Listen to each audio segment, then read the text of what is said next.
Hello বন্ধুরা, সবাইকে স্বাগত আমার চ্যানেল এস বাসু আয়রন স্টোরসে।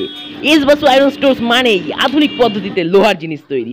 তাই আজকে আমি আপনাদের দেখাতে চলেছি একেবারে 1.5 কেজি ওজনের একদম অরিজিনাল 14 চাকা লরি স্প্রিং পাতিতে তৈরি একটি বটি। প্রায় 1.5 কেজি ওজন এটি কিভাবে কি তৈরি তা সম্পূর্ণ তো এই ভিডিওটিতে দেখানো হচ্ছেই। আর তাছাড়া আপনারা যদি কেউ এই বটিটিকে কিনতে চান তাহলে প্লিজ আমার চ্যানেলটিকে প্রথমে সাবস্ক্রাইব এবং লাইক করে দিয়ে আমার ভিডিও শেষে দেওয়া নাম্বারটির সাথে যোগাযোগ করুন। আমরা লোহার যে কোনো মাল যে কোনো জায়গায় সঠিকভাবে সরবরাহ করে দিয়ে থাকি, একেবারে অতি অল্প খরচে।